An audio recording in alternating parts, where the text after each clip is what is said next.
presentasikan ini masing-masing ada berapa orang nih? Ada berapa kelompok? Kita ada Kami 9 orang, ada Prof. 9 orang, Nah, Prof. oke. Jadi masing-masing nanti bentuklah dua kelompok ya. Artinya masih satu kelompok dua orang ya. Satu kelompok dua orang untuk mempresentasikan topik-topik terbaru ya di bidang ilmu akuntansi, ya, baik itu topik apa ya, perpajakan ya, auditing gitu ya, atau isu-isu sustainability, dan dan yang dipresentasikan itu adalah terkait dengan ini ya, ini materi RPS-nya, yaitu bersumber dari jurnal Q1 ya, Q1 terutama terutama yang bersumber dari Contemporary Accounting Research Q1 ya. Nah, silakan nanti di-download ya.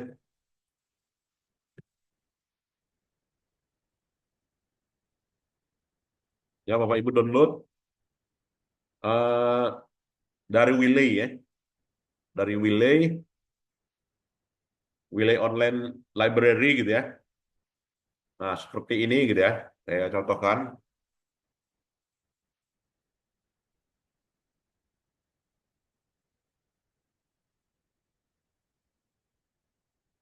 Nah, silakan nanti Bapak Ibu cari artikel ya pada Wiley seperti ini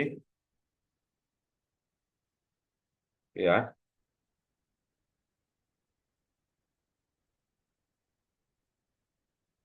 Nah, topik-topik yang terbaru ya 2025 seperti berkaitan dengan ya pengendalian gitu ya, berkaitan dengan standar PCAUB International Inspection gitu ya. Nah, ini apakah mau diakses ya atau dibeli ya silakan ya, cari artikelnya yang menarik, masing-masing satu artikel dua orang ya. Satu artikel dua orang, terbitan 2025 ya. Wah, Ibu silakan dicari dan nantinya kita presentasikan ya. Boleh juga selain dari contemporary accounting research juga di artikel lainnya ya. Seperti misalnya di apa ya? eh,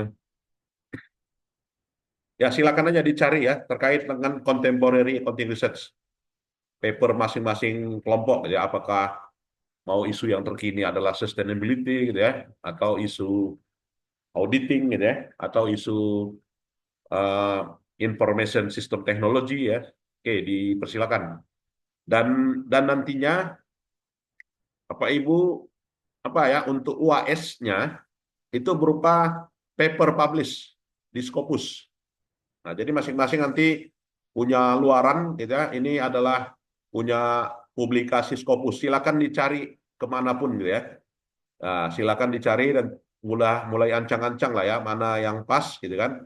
Nah, terkait dengan topik yang Bapak Ibu bahas di sini gitu ya, di mata mata kuliah perkuliahan ini.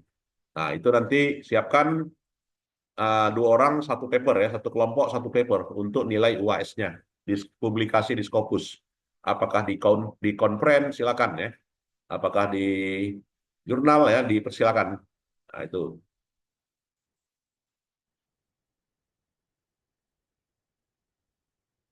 Nah, itulah ya sekilas mengenai RPS dan juga sistem penilaian ya pada UAS ini. Itu yang akan nanti kita bahas ya. Kita tentukan nanti ini pertemuan satu, pertemuan dua, pertemuan tiga ini saya ya yang presentasi. Nantinya pertemuan 4, 5, 6, 7, 8 atau 9 gitu ya. Ini kan ada apa ya? Ada 5 kelompok gitu ya. Nah, 5 kelompok nanti sisanya. Jadi saya 3, 1, 2, 3 saya. Kemudian nanti silakan dibagi kelompoknya untuk kelompok presentasi. Itu ya, saya kira. Nah, berkaitan dengan isu contemporary accounting research gitu ya, maka di sini kita perlu mendudukkan kembali gitu ya, mendudukkan kembali. Nah, ini RPS-nya saya share. Ya,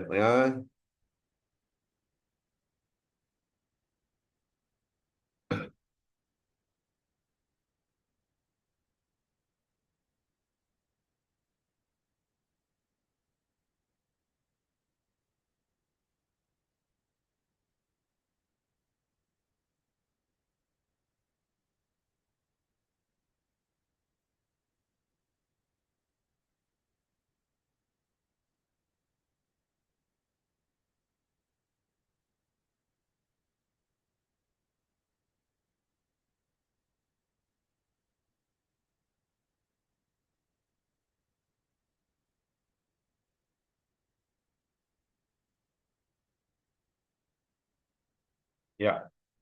Nah, jadi contemporary accounting research di sini nantinya membahas beberapa paper ya, di mana paper tersebut kebanyakan beraliran kualitatif gitu ya.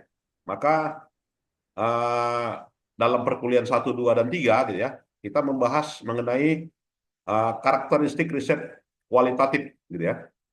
Nah, ini karakteristik kualitatif akan saya sampaikan sebagai berikut. Oke. Yang mendasari nanti eksplorasi tugas dan paper kita ya dalam presentasi. Nah, sekilas ya mengenai riset kuantitatif dengan riset kualitatif ini, Bapak Ibu ya.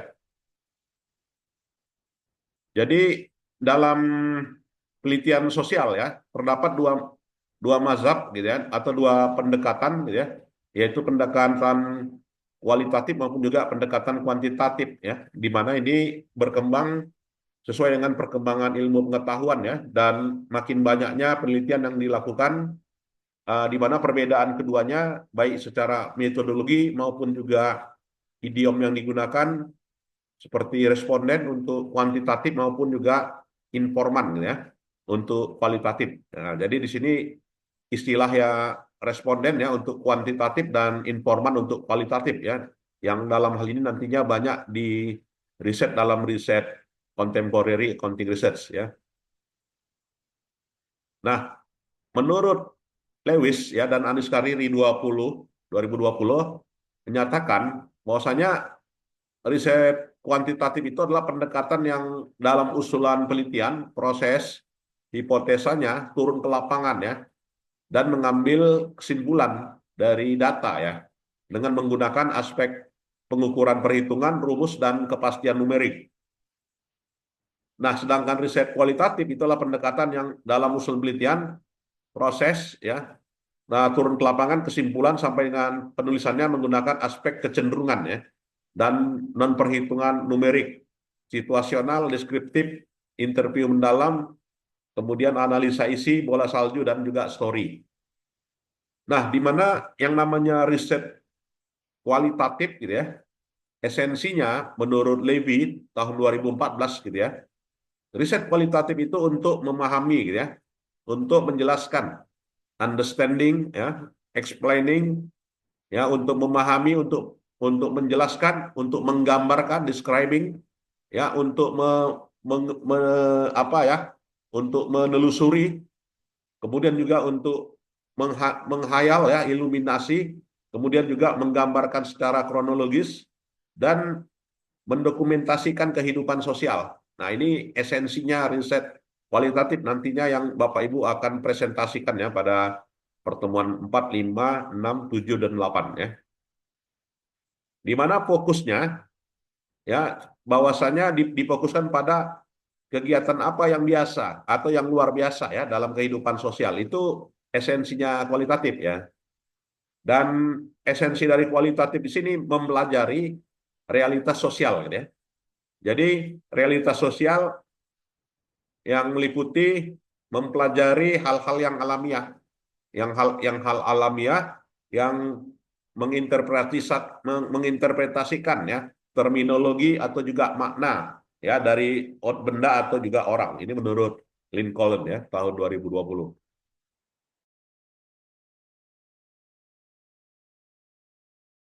Ya, kemudian dalam riset kualitatif itu mencari jawaban, ya, mencari jawaban dari setting sosial, pengujian setting sosial ya, dan juga kemanusiaan ya, yang bersifat kemanusiaan atau juga kebiasaan orang-orang biasa ya. Nah, ini menurut Beck. Itulah riset kualitatif. Dan dalam riset kualitatif di sini pendekatannya mengungkapkan makna ya, mengungkapkan makna yang dialami individu terkait dengan aktivitas ya. Selain mengungkapkan makna, membangun deskripsi ya, menurut Gates tahun 73 gitu ya. Baik itu deskripsi sosial gitu ya, deskripsi hubungan ya, deskripsi koneksi dan juga perselisihan. Kemudian mencoba mengungkapkan fenomena sosial ya dari sudut pandang aktor ya, dan mengungkapkan fenomena kompleks yang tidak mungkin didekati atau ditangkap secara kuantitatif. Nah, jadi itu esensinya ya, mengungkap fenomena yang kompleks. Ya, kemudian juga mengungkapkan fenomena sesuai dengan kompleksitasnya atau fenomena yang telah diabaikan oleh penelitian mainstream karena kesulitan ya untuk mempelajarinya. Nah, riset kualitatif yang banyak digunakan orang ya dalam riset-riset kontemporer accounting ya, ini bersifat sensitif ya. Topiknya bersifat sensitif, rumit ya, dan sulit diukur.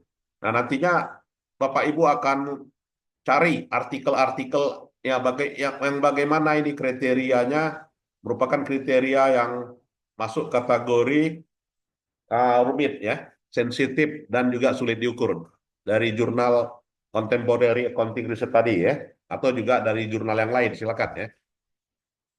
Dan dalam riset kualitatif di sini gitu ya berkaitan dengan interaksi dari proses yang kompleks ya. Dan tujuannya apa gitu ya? Tujuannya maknanya ya gitu ya. Maknanya bisa diungkap, itulah dia esensinya. Selain maknanya, fenomenanya. Ya, fenomenanya bisa di apa? Bisa direkonstruksi. Selain dari bisa dikonstruksi, diungkapkan aspek intimidasi ya kan, aspek diskriminasi, aspek dominasi pihak tertentu ya atas realita yang tampak. Nah, dalam riset kualitatif itu jenisnya bisa berupa semiotik, gitu ya. Jadi semiotik ini disebut dengan semi positivism, gitu ya. Artinya semi kuantitatif, ya. Semi kuantitatif. Ya, artinya yang bagaimana?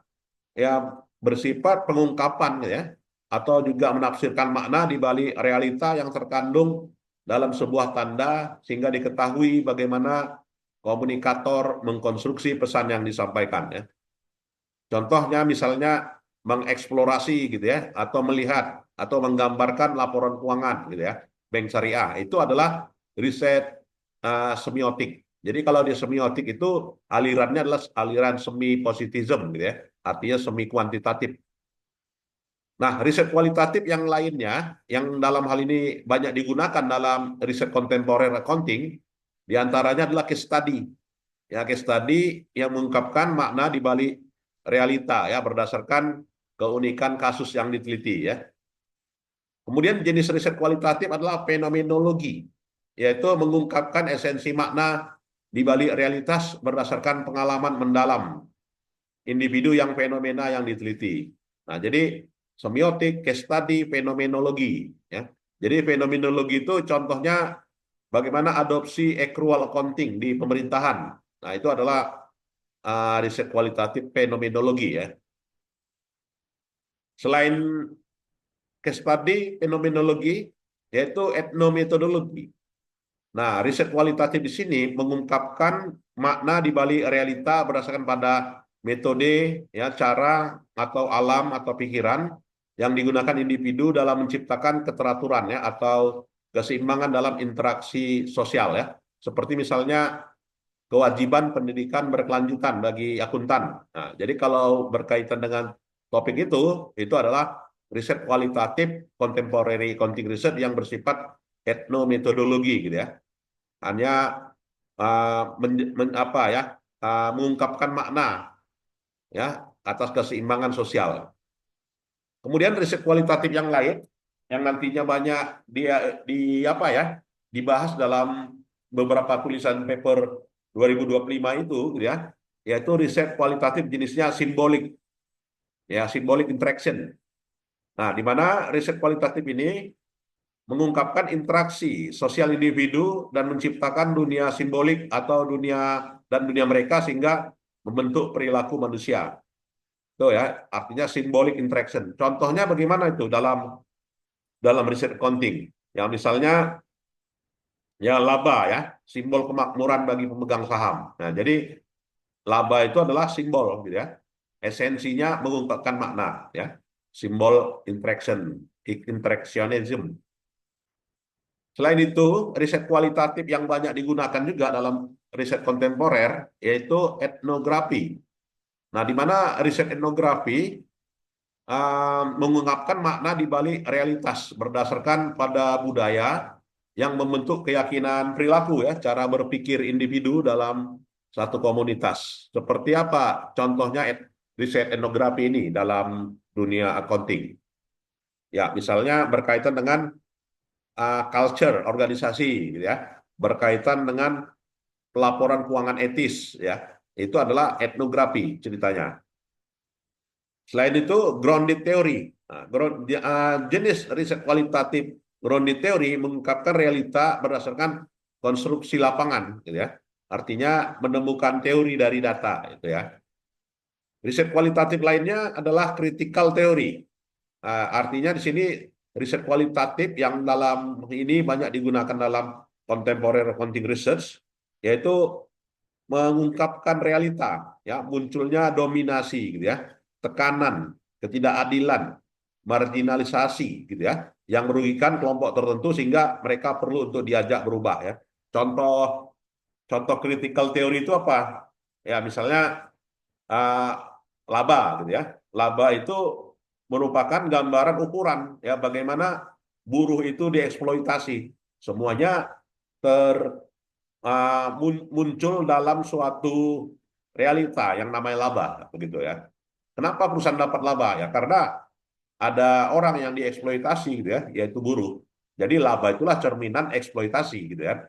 Nah, riset yang menggambarkan seperti itu, itulah disebut dengan critical theory, yang nantinya banyak Bapak Ibu dapatkan pada artikel-artikel pada contemporary accounting research ya. Nah, jadi itu semiotik, case study, fenomenologi, etnometodologi, symbolic interactionism, ya, etnografi, grounded theory, critical theory, itu berbagai jenis atau tipe riset kualitatif. Jadi itu ya, ada 8. Ya, ada 8 aliran ya atau kelompok dari riset kualitatif. Nah, yang banyak nanti ditemukan ya pada artikel nantinya. Ya, kemudian dalam pendekatan kuantitatif di sini gitu ya. Kalau dia kuantitatif udah jelas ya. Udah jelas pemodelan nantinya, lahir model melalui bantuan software ya yang banyak digunakan ya. Dan software ini menambah akurasi uji statistik ya yang mendekati kepastian empiris. Nah, itu kuantitatif udah biasa lah ya. Nah, di dalam esensi dari kuantitatif dengan kualitatif ya. Kuantitatif itulah disebut dengan pendekatan positivisme gitu ya. Dan kualitatif itulah pendekatan non-positivism. Nah, di mana pendekatan kualitatif yang dikatakan non-positivism gitu ya. Artinya semulanya dari riset question tetap gitu ya. Jadi dalam riset question ya didukung oleh data. Berbeda dengan riset kuantitatif ya. Nah, berbeda dengan riset kuantitatif di mana dari pertanyaan penelitian didukung teori gitu ya. Ini teori. Nah, sedangkan dalam riset kualitatif itu didukung oleh data ya. Nah, disinilah letak bedanya. Nah, letak bedanya antara uh, kualitatif dengan kuanti gitu ya. Nah, selain itu di dalam riset kualitatif dilanjutkan dengan analisa. Tidak ada hipotesa gitu ya. Nah, ini riset kualitatif selalu mengabaikan hipotesa, langsung pada analisa gitu ya. Dari analisa itulah lahir teori. Nah, ini lahir teori. Dari teori diinterpretasikan. Ya, diinterpretasikan. Nah, setelah diinterpretasikan lalu menjawab penelitian. Nah, jadi kalau memang Bapak Ibu mau melahirkan teori, maka alirannya harus disertasinya mengarah pada riset kualitatif gitu ya. Kalau mau menemukan teori, tapi kalau mau mengkonfirmasi teori, ya maka risetnya kuantitatif. Nah, inilah bedanya. Jadi finding temuannya setelah adanya analisa ya dari data. Nah, inilah bedanya kuantitatif dengan kualitatif ya. Yang nantinya banyak ditemukan pada artikel-artikel. Nah, kemudian kita lihat ya, di mana aspek akuntansi gitu ya, aspek ekonomi, aspek manajemen ya dalam riset-riset kualitatif itu. Nah, dalam riset kualitatif itu ya kita membahas di sini apa ya, bagaimana kita merekonstruksi kinerja, ya, merekonstruksi kinerja dari realitas ekonomi. Itulah kualitatif gitu ya. Apakah rekonstruksinya bersifat jasa dia atau juga bisa bersifat ruhiah ya. Nah, kita konstruksi itu dari gambaran ekonomi ya dan realitas religionalitas gitu ya. Nah, dari laporan keuangan ya, dari laporan keuangan perbankan misalnya kan, kita rekonstruksi lah kinerjanya. Nah, inilah yang dikatakan dengan riset kualitatif ya. Nah, sedangkan riset kuantitatif itu uh, memunculkan model ya persamaan sebagai berikut. Nah, inilah bedanya.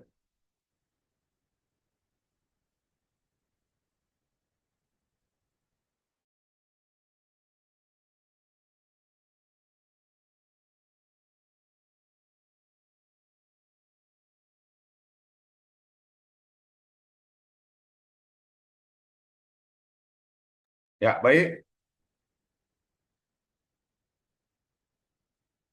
Ya, kemudian ya grand teorinya mana gitu kan kalau dia kualitatif.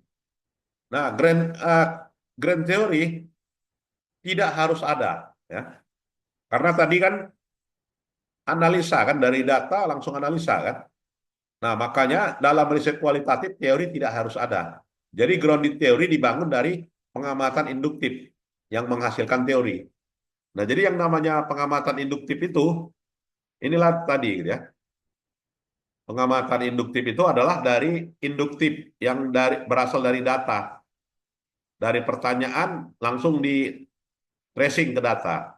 Dari tracing ke data lantas analisa. Dari analisa lahirlah teori gitu. Lahirlah teori, Pak Ibu ya. Nah, itulah namanya uh, yang disebut dengan grounded teori itu dibangun dari pengamatan induktif yang menghasilkan teori. Jadi teori dianalisa dari data ya.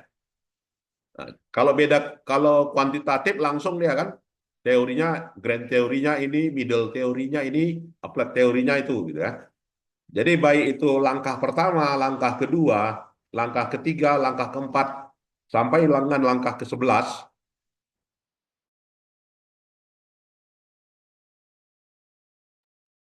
Ya, jadi berkaitan dengan langkah-langkah tersebut gitu ya. Nah, di sini terlihat bahwasanya ada proses observasi gitu ya.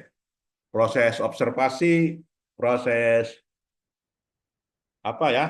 Theoretical framework ya, kemudian hypothesis ya, sampai pada collect data, sampai pada deduction gitu ya. Nah, ini Bapak Ibu terkait dengan kuantitatif dan kualitatif.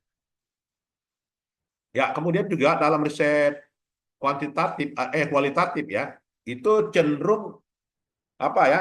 Bukan mendukung apa ya? Keandalan dan juga validitas, tetapi adalah apa ya? Kredibilitas. Ya, kemudian transferability dan juga trustworthiness gitu ya, artinya kejujuran. Jadi yang dikatakan valid dan andal itu dalam riset kualitatif apabila kredibel gitu ya. Artinya bisa dijelaskan secara rinci. Kemudian juga bisa dipindahkan, dialihkan ya. Kemudian bisa ditampilkan transkripsi wawancara ya. Nah, itulah yang namanya validity dan reliability. Kalau di riset kuantitatif udah jelas kan, yang namanya validity itu adalah uh, Cronbach Alpha gitu kan, apa ya, apa namanya, uji validitas gitu ya, dan juga uji reliabilitas. Nah, itu banyak digunakan ya, dalam beberapa pendekatan kuanti. Nah, kualitatif tiga itu, credibility, transferability, dan trustworthiness. Nah, mengapa dalam hal ini akuntansi gitu ya, manajemen ekonomi perlu kualitatif? Nah, kan akuntansi, manajemen, dan ekonomi ini perlu kualitatif ya karena ilmu ini bersifat kontekstual gitu ya, terbentuk karena lingkungan gitu ya. Nah, sehingga khusus untuk akuntansi menurut Davison ya, terkait dengan penyajian laporan keuangan ini diperlukan konsep bagaimana tata kelolanya, bagaimana accountability-nya ya dari teori stakeholder ya, sosial dan juga teori lingkungan ya. Jadi cenderung riset-riset akuntansi itu mendudukkan konsep gitu ya, melahirkan konsep. Nah, ini riset dalam kualitatif dalam bidang ilmu akuntansi. Kemudian menurut Hopwood menyatakan accounting itu cannot extract ya, tidak dapat di apa ya, tidak dapat diringkas ya, tidak dapat diringkas dari lingkungan seperti bagaimana organisasi individual, kebiasaan yang terintegrasi dalam bentuk nilai, norma, kepercayaan yang diterima dalam masyarakat. Nah, jadi accounting itu bersifat ini ya, bersifat abstrak, ya nilai, value gitu ya, kepercayaan. Munro menyatakan angka-angka pada akuntansi tidak sederhana, ya tidak sesederhana itu untuk mengkoleksinya, tetapi lebih dari itu, yaitu apa? Rekonstruksi sosialnya yang penting, bukan angka-angka aja, tetapi rekonstruksi sosialnya. Menurut Mauricen, accounting dioperasikan bersifat ini ya bersifat dari sudut pandang institusi, ya di mana lokasi dan juga interaksi sosial suatu hal yang penting untuk dijelaskan dan untuk dipahami. Itu menurut Morrison.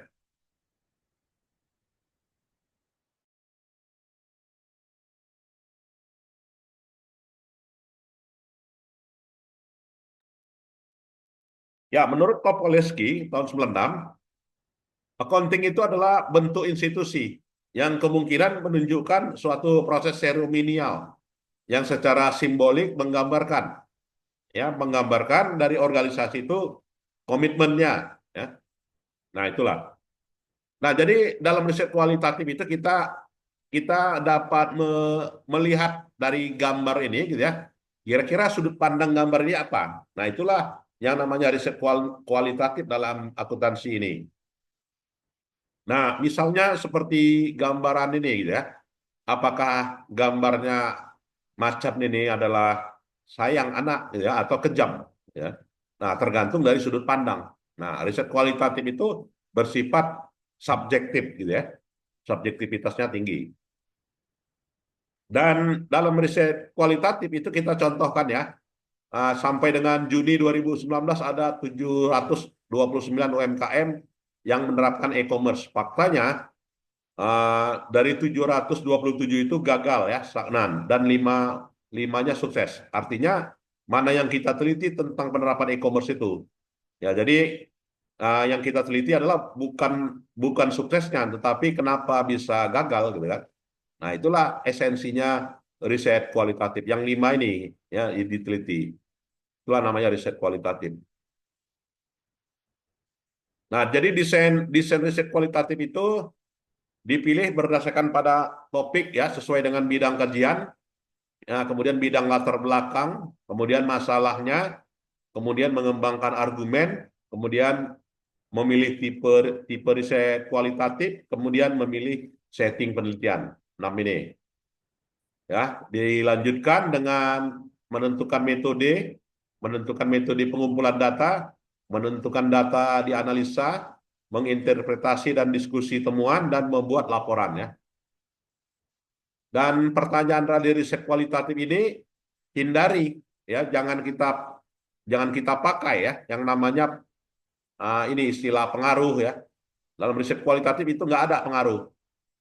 Oke, hubungan, tidak ada kata hubungan. Signifikan, tidak ada kata signifikan ya. Kemudian variabel, tidak ada kata variabel. Pengukuran, tidak ada kata pengukuran. Berarti apa? Pertanyaan kualitatif itu bersifat bagaimana, how, dan kenapa gitu ya. Kenapa gitu ya. Jadi tidak ada kata pengaruh, hubungan, itu buang semuanya. Nantinya Bapak Ibu lihat di artikel riset-riset kontemporer gitu ya, mulai dari penerapan judulnya dan isinya ya. Tidak ada kata-kata itu. Jadi fokusnya riset kualitatif itu adalah understand, memahami, kemudian menjelaskan, mengeksplorasi, kemudian menggambarkan, kemudian mengidentifikasi, kemudian menjelaskan, kemudian memberikan makna dari realita. Nah, jadi inilah dia namanya fokus pertanyaan dalam riset kualitatif.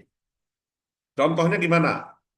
Contohnya bagaimana aparat desa memahami esensi makna akuntabilitas. Nah ini ya, bagaimana konstruksi kebijakan ekonomi yang berbasis kerakyatan? Bagaimana respon pelaku berkaitan dengan adopsi IFRS? Nah, jadi itu ya, tidak ada kata faktor-faktor yang mempengaruhi ya terhadap mempengaruhi, tidak ada. Pengaruh tidak ada, yang ada adalah bagaimana dan kenapa. Ya, bagaimana dan kenapa ini ya. How and why. How and why ya. Nah, ini nantinya kita cari artikelnya. Dan fungsi teori itu sebagai apa? Nah, teori itu tetap ada ketika sudah analisa gitu ya. Artinya riset kualitatif itu bersifat induktif, tidak menguji kebenaran teori ya. Induktif itu. Karena apa dia tidak menguji kebenaran teori? Karena yang namanya riset induktif itu dari hal yang bersifat umum langsung ke bersifat khusus kan. Nah, jadi bukan teori yang lahir, tetapi hal yang khusus. Nah, teori itu sebagai cermin aja, sebagai pisau untuk memahami dan menganalisa fenomena yang diteliti ya. Jadi teori dapat muncul di lapangan, teori tidak dapat ditentukan dalam penelitian. Dan hasil penelitiannya adalah menemukan teori baru. Nah, ini ya. Jadi menemukan teori baru, teori apa Bapak Ibu temukan dalam riset kualitatif. Atau mengkritisi teori yang ada. Atau memperbaiki teori yang sudah ada. Nah, jadi bukan mengkonfirmasi teori, bukan mendukung dan menolak, tetapi menemukan teori, mengkritisi teori, dan memperbaiki teori. Nah, jadi teori yang ada itu makin mapan ya.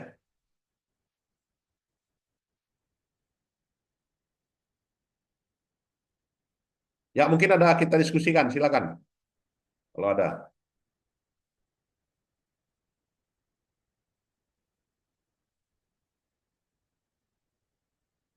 Ya baik, lanjut. Nah, kalau dia kualitatif di sini, datanya dapat dari mana? Nah, dapat datanya dari interview ya, dari FGD, dari pidato, dari catatan harian, dari dokumen, dari observasi, dari media visual, dari website, dari media sosial gitu ya. Nah, jadi dari data ini bukan dari kuesioner ya, tapi wawancara. Wawancara nantinya ada coding gitu ya. Dan bersifat gambar kata ya. Gambar juga data bagi riset kualitatif. Kata juga, gambar, video juga ya. Ya makanya dalam riset kualitatif itu orang ada pakai NVivo gitu kan. Dan NVivo itu bisa membaca video dia, bisa membaca gambar gitu kan. Dan dapat menceritakan sikap, perilaku, pengalaman dan lainnya ya. Dan deskripsi menggambarkan peristiwa dan opini ya. Nah, pengumpulan datanya bagaimana? Ya, pengumpulan datanya bersifat apa ya? menjawab pertanyaan. Ya, bagaimana data saya peroleh, bagaimana observasi saya lakukan, ya, bagaimana wawancara dilakukan, ya. Nah, inilah dia riset kualitatif.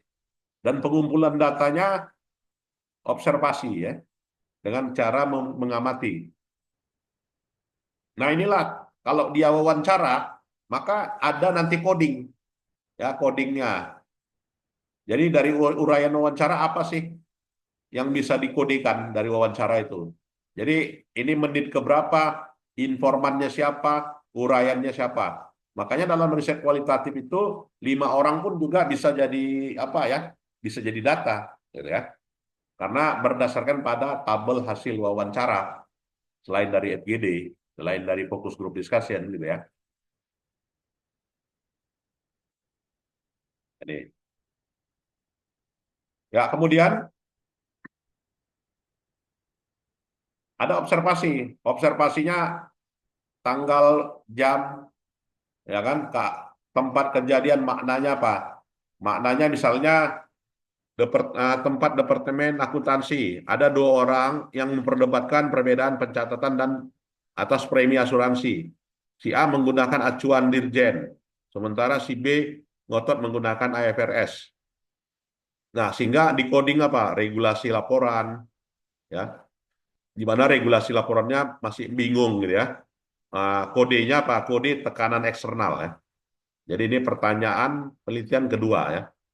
Nah, sedangkan terkait dengan waktu di tanggal 1 Agustus, ada 2 orang juga melakukan pembicaraan yang berpotensi di mana cenderung mendengarkan dan mengiyakan kalimat orang itu, gitu ya. Makna codingnya adalah berjarak, kemudian ada bos, gitu ya. Jadi codingnya itulah makna di coding, ya. Codingnya adalah culture organisasi, gitu ya, atau leadership. Nah, begitu juga informan. Nah, pakai snowball, ya. Sampelnya sampel bola salju kan. Dapat dari orang tertentu, maka bisa ditelusuri berikutnya. Berapa banyak informannya? Tergantung, gitu ya. 5 juga bisa, 10 juga bisa. Nah, jadi tidak terpaku pada misalnya kalau dalam riset kuantitatif itu 200 orang. Ya, karena risetnya apa ya? Memerlukan syarat-syarat statistik, gitu ya. Harus sampelnya minimal 30, gitu ya. Nah, itu kan dia ciri-ciri kuantitatif, ya. Dan konsep data kualitatif di sini apa ya? Analisa datanya, data itu bisa bermakna, ya. Kemudian proses yang kompleks dan analisa datanya tidak dapat dipisahkan dari data collection. Jadi konsep analisa data kualitatif itu ya mengumpulkan data, apakah melalui wawancara, gitu kan, apakah melalui observasi, gitu ya, apakah melalui dokumen. Lantas nanti wawancara, observasi nggak semuanya juga diambil, ada dikurangi, gitu kan, ada menyingkirkan data yang dianggap kurang relevan. Itulah yang namanya data reduction. Dan data direct setelah data reduction-nya dipenuhi, dibuang yang mana yang tidak sesuai, maka nanti ada data display. Jadi data display itulah modal menyusun skema, ya, dan juga menyusun tabel dan nantinya menyimpulkan. Nah, ini nantinya banyak dituangkan dalam jenis-jenis paper yang Bapak Ibu apakan apa ya kumpulkan. Dan nantinya paper itu dipresentasikan, ya, di mana kelompok 4 di hari keempat, di minggu keempat itu siapa, ya. Silakan nanti ditentukan, ya. Nah, inilah alatnya. Jadi dalam menganalisa data tadi kan ada menggunakan dapat data mentah, ya. Data mentah dari hasil coding. Nah, kemudian menseleksi dan juga menyimpulkan. Jadi ada mengolah data mentah, kemudian menggambarkan pernyataan itu secara deskriptif dan juga menginterpretasi dengan bantuan antara lain NVPO, ya, Atlas, Max QDA atau juga QDA Miner. Nah, ini alat-alat pendukungnya untuk analisa data kualitatif, ya. Nah, begitu juga coding. Nah, yang dikatakan dengan coding di sini adalah ya bagaimana apa ya hasil dari wawancara, ya kan, hasil dari observasi, hasil dari dokumen dikodekan, dikategorikan dan diterima, ya, dan lahirlah teori dari Jadi coding itu akan melahirkan teori ya. Nah, inilah kualitatif, melahirkan teori. Jadi codingnya ya teori kerjasama ya. Nah, jadi bagaimana memulai riset kualitatif itu? Nah, jadi inti dari kualitatif itu adalah membaca transkrip. Karena tadi kan sumbernya dari FGD, sumbernya kan dari wawancara, sumbernya kan dari YouTube, sumbernya dari Instagram, sumbernya dari Facebook gitu ya. Itu semua transkrip. Ya dibuat catatannya, dibuat memonya, hal-hal yang menarik yang muncul. Nah, setelah itu lakukanlah pre-coding. Ya, dalam pre-coding ini apa yang sedang terjadi, asumsi apa di balik peristiwa, gitu kan? Kemudian juga maknanya apa, perasaannya bagaimana, gitu ya. Nah, dan memulainya ya membaca secara keseluruhan data, gitu ya. Dan bagaimana nada gagasan bersifat positif dan juga bersifat negatif. Nah, ini ya. Lantas nanti dia disusun laporan ya setelah itu. Nah, laporannya formatnya pendahuluan, kemudian kajian literatur yang relevan. Bukan teori ya. Di sini kajian literatur, metode, pembahasan hasil. Nah, pembahasan hasil meliputi deskripsi, interpretasi, diskusi temuan, dan juga reflexibility. Kemudian kesimpulan dan future research, riset-riset yang akan datang ya. Dan juga ini daftar pustaka ya. Nah, ini ya. Baik, mungkin ada yang kita diskusikan, silakan.